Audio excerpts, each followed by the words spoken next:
बच्चों के मानसिक और शरीर के विकास के लिए लीजिए किड्स केयर पाउडर, यानी एक ऐसा सॉल्यूशन जो बढ़ाए आपकी मेमोरी पावर, आपके बच्चों को दे पूरी एनर्जी। तो अब बच्चे जब भी मांगे चॉकलेट शेक, दे उनको ये किड्स केयर पाउडर। ये आपको मिले अपने नजदीकी प्ले स्कूल पर या फिर कॉल करें 8010727232 पर। नमस्कार, स्वागत है आपका हमारे शो फिट इंडिया में।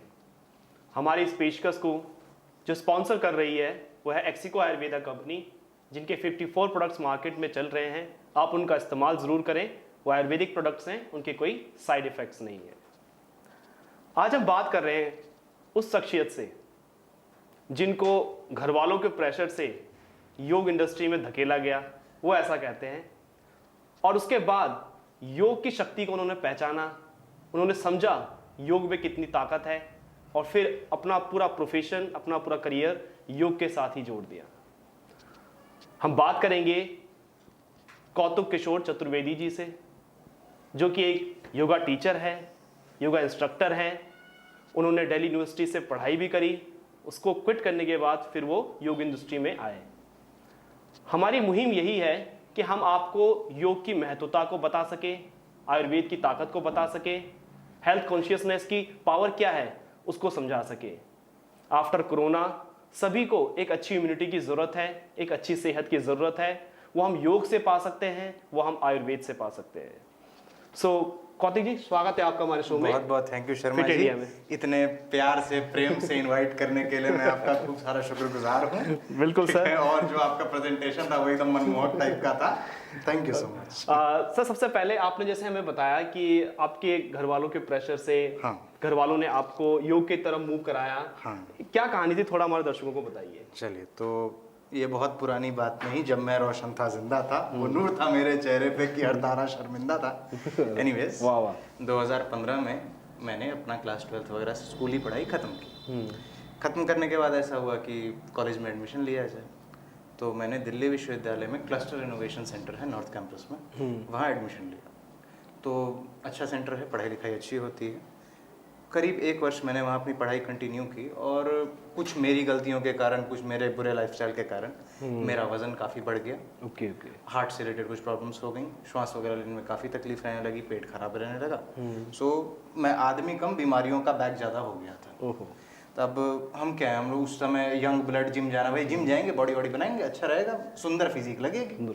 तो घर वालों ने कहा कि वो सब छोड़ो, तुम चुपचाप योग में एडमिशन लो।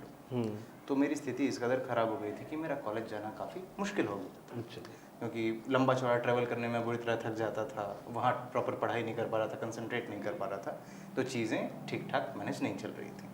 तो मेरे फादर ने इस चीज़ को ऑब्जर्व किया, मदर ने इस चीज़ को ऑब्जर्व किया। उन्होंने कहा कि बेटा, तू एक काम कर, तू योग में एडमिशन ले, योग में ही पढ़ाई लिखाई कर, उसकी प्रैक्टिस कर, आगे तेरा जो होगा होगा, पसंद नहीं आए तो छोड़ दियो, लेकिन हमारे कहने पे कर ले। मैं रिपल्सिव आदमी, अब उस समय आप समझ लो कि यंग, लड़ाई झगड़े करना, क्या आप बुजुर्ग लोग ये प्रैक्टिस करते हैं, मैं यंग आदमी हूँ, आप इसमें क्यों डालें, बूढ़ा हो जाओगे तब कर लेंगे। तो उन्होंने कहा नहीं बेटा, हम कह रहे हैं ना, हम बूढ़े हो गए तब कह रहे हैं, इसलिए कर ले। तो मैंने Morarji Desai national institute of yoga है यहाँ अशोका रोड, सीपी के पास, वहाँ बीएससी योग में एडमिशन लिया। शुरू में मैं बहुत ही रिपल्सिव मूड में जाता था, बिल्कुल मन नहीं करता था, लेकिन ये था कि भैया घर वालों ने कहा है तो जाना है, करना है। तो वहाँ हमारी क्लास टीचर थी मिसेज नीतू शर्मा, अभी वहाँ थेरेपिस्ट हैं, शी इज सीनियर नाउ। तो उनको असाइन किया गया। असाइन करने के बाद 15 दिन उनकी क्लास मैंने ली, मॉर्निंग में प्रैक्टिकल होता था। तो 15 दिन के भीतर मैंने अपने भीतर कुछ चेंजेस महसूस करने शुरू किए। ये होता था कि जब मैं सुबह उठता था तो बॉडी में काफ़ी पेन रहता था। 15 दिन की प्रैक्टिस के बाद वो पेन धीरे धीरे एकदम खत्म हो गया। तो जब ये चीज़ मेरे को अट्रैक्ट किया कि यार there is change in my life, कि प्रैक्टिस करने से ऐसा हो रहा है, फिर मैंने और डेडिकेटेड तरीके से प्रैक्टिस किया, डिग्री पूरी की, मास्टर्स पूरी करने जा रहा हूँ, और आपके सामने हूँ। बिल्कुल, बहुत ही बेहतरीन कहानी है आपकी, और काफ़ी इंटरेस्टिंग भी है। सो हमारी जो मुहिम है, हम भी लोगों को अवेयर कर रहे हैं कि आप योग की तरफ मूव करें, आप अपनी इम्यूनिटी का ख्याल रखें, आयुर्वेद की तरफ मूव करें, क्योंकि ये हमारी संस्कृति है और ये बहुत कारगर संस्कृति है। आप मुझे सर ये बताइए, जैसे आजकल के जो युवा वर्ग हैं, जो आज आप यूँ देख सकते हैं कि एक भ्रम की दुनिया में जीते हैं। जंक फूड देख लीजिए आप, वेस्टर्न लाइफस्टाइल को अपना रहे हैं, जबकि आज हमें ये पता है कि जो वेस्टर्न लोग हैं वो भी अब योग संस्कृति की तरफ मूव कर रहे हैं, आयुर्वेद की तरफ मूव कर रहे हैं। सो ये जो कॉम्प्लेक्स सिचुएशन बनी हुई है, इसको आप किस तरह से देखते हैं? क्या होता है ना, unless you taste the salt आपको पता नहीं चलता नमक का स्वाद कैसा है। करेक्ट है। ठीक है, तो फॉर सर्टेन टाइम पीरियड वो जो वेस्टर्नाइजेशन वाला कंसेप्ट है कि भैया चमकता हुआ सब कुछ हो, फास्ट फूड खाएं, सुंदर दिखें, कॉस्मेटिकली ब्यूटीफुल दिखें, वो सारी चीजें एक टाइम फ्रेम तक के लिए जरूरी इसलिए होती हैं कि भाई आपको पता चल जाए कि है क्या। ठीक है, लेकिन अगर आपको हेल्दी रहना है, फिट रहना है, तो अपने रूट्स से जुड़े रहो। ठीक है, जो अभी हम लोग डिस्कस भी कर रहे हैं। बिल्कुल। तो योग का प्रैक्टिस आपको रूट से जोड़ता है, बिल्कुल। आपको स्ट्रॉन्ग करता है, आपके फाउंडेशंस को बेटर करता है, आपके बॉडी को, आपके माइंड को फिट रखता है। क्योंकि सोल को तो आम आदमी रियलाइज कर ही नहीं पाता। बिल्कुल। तो इसलिए सोल की बात मैं भी क्यों करूं। तो माइंड और बॉडी का जो कॉम्प्लेक्स है, ये कॉम्प्लेक्स सेट रहे, चीजें स्ट्रीमलाइन तरीके से चलती रहें, इसलिए योग की प्रैक्टिस रेगुलर करनी चाहिए। अब क्या है कि लोग कहते हैं भैया आसन कर लो, या प्राणायाम कर लो, षटकर्म कर लो, ध्यान कर लो। कोई एक करने से कुछ भी नहीं होगा, सबके थोड़े थोड़े कंपोनेंट्स आप में होने चाहिए। बिल्कुल। आपके लिहाज से कौन सा आसन ठीक है, लोग कहते हैं भाई मेरे लिहाज से तो शवासन ठीक है। भैया ढंग से शवासन करोगे तो भी उसके फायदे हैं। आप डीप रिलैक्सेशन कर रहे हैं, शवासन में ऐसा नहीं है कि भैया सो गए। शवासन में लेटे हैं तो कॉन्शियसली अपने पूरे बॉडी को रिलैक्स करना, अपने पूरे बॉडी के एक एक मसल्स को ढीला करना, धीरे धीरे श्वास भरना, धीरे धीरे श्वास छोड़ना, वो चीज़ वास्तव में शवासन को मटेरियलाइज करती है। प्राणायाम कर रहे हैं तो धीरे धीरे प्राणायाम करना, चीज़ें एकदम सीख के करना। Pranayama is a very powerful exercise, but उसके निगेटिव रिपरकशंस भी होते हैं अगर आपने ढंग से नहीं किया। चेहरे पे छाइयाँ पड़ सकती हैं, हेडेक हो सकता है, ये सब चीज़ें होती हैं। ध्यान आप किसी भी तरह से मेडिटेट कर सकते हो, ऐसा नहीं है कोई एक फिक्स तरीका ही है। किसी को डांस करना मेडिटेशन के तौर पे अच्छा लगता है, मूविंग मेडिटेशन। किसी को बुक्स पढ़ना मेडिटेशन के तौर पे अच्छा लगता है, दैट इज ऑल्सो मेडिटेशन। किसी को drawing banana meditation, that is also meditation. तो इस तरह की किसी चीज़ को आपको अपने लाइफ में इनकलकेट करना चाहिए ताकि चीज़ें ठीक रहें। वेस्टर्नाइज होने के बावजूद भी आपको ग्राउंडेड रहना चाहिए। सो सर ने बताया कि आप जब भी योग साधना करें तो आप किसी एक्सपर्ट की सलाह पे करें, क्योंकि अगर आप गलत तरीके से योग करते हैं तो उसका आपको नुकसान भी भुगतना पड़ता है। सही तरीके से करने के लिए हमें एक्सपर्ट से जुड़ना ही पड़ेगा। सर हम देखते हैं जैसे कि कई सारे जिम ट्रेनर्स हैं, फिटनेस ट्रेनर्स हैं। सो हम जिमिंग करना, बॉडी बनाना, इसको एक ट्रेनिंग समझते हैं, लेकिन अगर हम बात करें योग की तो ये एक साधना की तरह है कि अगर हमें योग सिर्फ एक ट्रेनिंग नहीं है बल्कि एक साधना है कि हमें इसमें डूबना है, अपनी आत्मा तक को इसमें डुबाना है, ऐसा कहा जाता है योग के अंदर। सो आप एक अच्छा योग ट्रेनर कौन है वो जिससे भी जुड़े तो उनको पता हो कि ये ट्रेनिंग सही हो रही है। ठीक है, तो देखिए सबसे पहले तो कागजी बातें की जाए। कागजी बातें ये हैं कि कोई योगा इंस्ट्रक्टर जिसके पास आप जा रहे हैं, सबसे पहले तो उसके एकेडमिक क्रेडेंशियल्स देखो। बिल्कुल। कि उस बंदे ने कहाँ से सर्टिफिकेशन किया है, सर्टिफिकेशन नहीं किया, डिग्री की है तो कहाँ से डिग्री की है। उसके अलावा आज के डेट में योगा सर्टिफिकेशन बोर्ड एक बहुत बड़ी बॉडी बन गई है, आयुष मंत्रालय भारत सरकार के अंतर्गत। उसके पास ICB का सर्टिफिकेशन है या नहीं, क्योंकि वो बहुत ही हाई स्टैंडर्ड्स के मतलब हाई स्टैंडर्ड का कंपटीशन होता है, वो सर्टिफिकेशन है या नहीं है। कोई इंटरनेशनल सर्टिफिकेट अगर उसने कर रखा है तो अच्छी बात है, सब नहीं करते, लेकिन किया हुआ है तो दैट्स वेल एंड गुड। ठीक है, इतना करने के बाद ये प्राइमरी स्टेज ऑफ ये स्क्रूटनी है। उसके बाद आप उसकी ट्रायल क्लास लेकर देखिए कि भैया आपने ट्रायल लिया, उसमें आपको देखिए फर्स्ट क्लास के बाद पेन होता है, सबको होता है, मैं कराऊंगा, मैं भी होगा, आप अगर टीचर बनेंगे आप करेंगे तो भी होगा। बिल्कुल। ठीक है, उसके बाद ये है कि उस क्लास के बाद आपका एक्सपीरियंस कैसा रहता है। आप थक के बाहर निकल रहे हैं, आप रिलैक्स होकर बाहर निकल रहे हैं, आपको जैसा टेम्परामेंट था, जो चीज़ आपकी थॉट में थी वैसा होकर बाहर निकल रहे हैं, तो you should continue with the person. अगर नहीं तो चेंज। और हमसे ये भी सुनते हैं जैसे कि चतुर्वेदी जी, मुझे ये सवाल मैं पूछना चाहूँगा, पर्सनल सवाल है मेरा, कि लोग कहते हैं कि योग से जुड़ने के बाद आपकी बीमारियां दूर हो जाएंगी। क्या 100% हम सभी बीमारियों का इलाज है योग के अंदर? अब मैं इसका थोड़ा टेक्निकल जवाब देता हूँ, क्योंकि आपने बड़ा टेक्निकल सवाल। बिल्कुल। योग के 2 प्राइमरी डिविजन्स होते हैं। पहला होता है प्रिवेंटिव।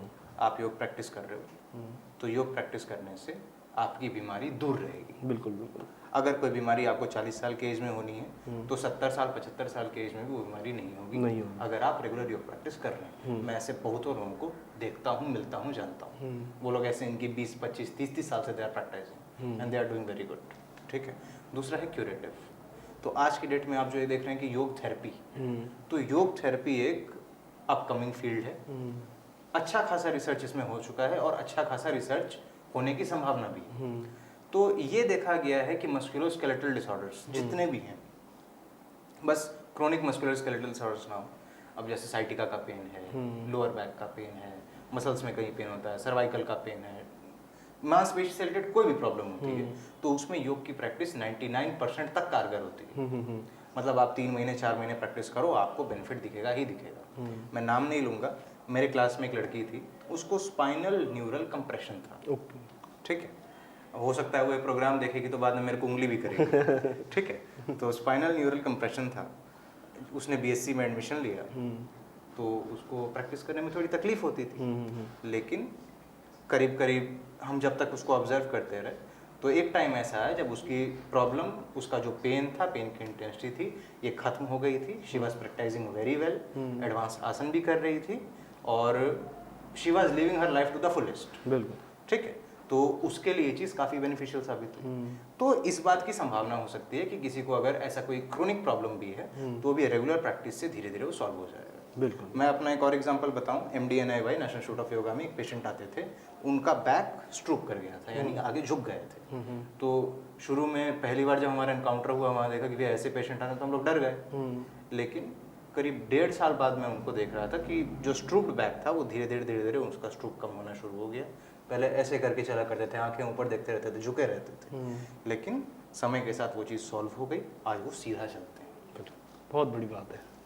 सो ये योग की शक्ति है, योग की ताकत है। अगर आप मन से 100% अपने आप को योग की तरफ सौंप देते हैं, सो डेफिनेटली आपकी जितनी भी दिक्कतें हैं, परेशानियां हैं, वो खत्म हो सकती है। सर, थोड़ा सा हमारा समय का अभाव है, मैं ज़्यादा लंबा इंटरव्यू लूंगा नहीं, क्योंकि मैं आपसे फिर भाग रहा हूं, मैं बहता गया, सॉरी। थोड़ा मैं आपसे फिर जुड़ूंगा, और फिर हम एक सब्जेक्टिव मोड पे इंटरव्यू करेंगे। जरूर। अभी फिलहाल मेरे 2 क्वेश्चन रहेंगे, लेकिन आखिरी होंगे। क्वेश्चन एक ही है, जैसे कि दर्शकों को पता है कि जो हमारा पेनक्रियाज है, अगर वो इंसुलिन जनरेट करना बंद करता है तो शुगर की मात्रा बढ़ जाती है, जिससे डायबिटीज जैसी बीमारी हो जाती है। ये पेनक्रियाज पे योग कैसे काम करता है, और दर्शक अगर आपसे जुड़ना चाहते हैं, कंसल्टेशन लेना चाहते हैं, आपसे क्लासेस लेना चाहते हैं, तो उसका क्या रास्ता होगा, हमारे दर्शकों को आप बताएं। तो चलिए, पहले मैं दूसरे सवाल का आंसर दूंगा। बिल्कुल। मुझसे कंसल्ट करने के लिए, जुड़ने के लिए नेशनल लैब के ऑफिस में बात करें, ठीक है। हाँ, और पहले क्वेश्चन का आंसर अब देते हैं। तो पहले क्वेश्चन का आंसर ये है कि योग की प्रैक्टिस करने से आपके पैनक्रियाज के जो डेड सेल्स हैं, धीरे धीरे देखा गया लॉन्ग टर्म में, मे बी 3 महीने के बाद, कि उसमें भी धीरे धीरे स्टिमुलेशन आना शुरू होता है। कोई इनएक्टिव सेल है, वो सेल भी धीरे धीरे एक्टिवेट होना शुरू होता है। यानी बॉडी में जो इंसुलिन का डिसबैलेंस हो रहा है, वो समय के साथ सेटल हो जाता है, क्योंकि HbA1c वगैरह के पैरामीटर्स होते हैं, फास्टिंग पीपी ब्लड शुगर के पैरामीटर्स होते हैं। योग प्रैक्टिस करा के 3 महीने में देखा गया कि इसमें सब्सटेंशियल अंतर है। ठीक है, कुछ बैंगलोर बेस्ड ऑर्गेनाइजेशन है, in fact Morarji Desai national institute of yoga है, यहाँ दिल्ली में एम्स है, ये लोग योगा एंड डायबिटीज़ पे काफ़ी स्टडी कर चुके हैं। तो इनका ये कहना है कि चाहे टाइप 2 डायबिटीज़ हो या टाइप 1 डायबिटीज़ हो, पैनक्रियाज से रिलेटेड चीज़ें, नर्वस सिस्टम से रिलेटेड चीज़ें, स्ट्रेस पैरामीटर से रिलेटेड चीज़ें, सब पे योग का पॉजिटिव इम्पैक्ट देखा गया है। अब पैनक्रियाज की फिजियोलॉजी कैसे काम करती है, वो शायद इस प्रोग्राम को कॉम्प्लिकेट कर देगा, तो इसलिए वो मैं अभी नहीं बताऊंगा, कभी वो किसी और डिस्कशन में हम लोग उसको स्टडी कर देंगे। तो अभी प्राइमरली इतना ही। बिल्कुल। सो कौतिक किशोर चतुर्वेदी जी, आप हमसे जुड़े, काफ़ी अच्छे अच्छे टिप्स दिए आपने हमें, उसके लिए बहुत बहुत धन्यवाद, बहुत बहुत शुक्रिया। Thank you so much. So ये थे expert Kautik Kishore Chaturvedi ji, student, expert नहीं स्टूडेंट, मैं भी आज भी सीख रहा हूँ। सो स्टूडेंट कम एक्सपर्ट, जिन्होंने आपको काफ़ी अच्छे टिप्स दिए, और जैसे हमने बताया कि आपको अगर डायबिटीज़ है या और कोई बीमारी है, सो उसको योग साधना के ज़रिए आप ख़त्म कर सकते हैं, बशर्ते आपको अनुशासन लाना पड़ेगा अपने जीवन में, और योग के प्रति आपको विश्वास पैदा करना पड़ेगा अपने मन के अंदर। आप योग से जुड़िए, आयुर्वेद से जुड़िए, अपनी संस्कृति से जुड़िए, अपनी सेहत का ख्याल रखिए। नेशन लाइफ का सपना है कि हम पूरे देश को स्वस्थ देख सकें। हमारे इस सपने को, हमारे इस मिशन को प्लीज़ आप कारगर करिए। कोई भी सवाल है, कोई भी दिक्कत परेशानी है, कोई भी क्वेश्चन आपके दिमाग में आता है, हेल्थ रिलेटेड, योग से रिलेटेड, आयुर्वेद से रिलेटेड, आप जरूर कमेंट बॉक्स में डालें। हम चतुर्वेदी जैसे एक्सपर्ट को आपसे जोड़ेंगे, उनसे वो सवाल करेंगे, और उन सवालों के जवाब हम आप तक ज़रूर पहुंचाएंगे। हमारी इस मुहिम को आप सक्सेस करिए और अपनी सेहत का ख्याल रखिए। हम आएंगे फिर दोबारा, तब तक इजाज़त दीजिए। धन्यवाद।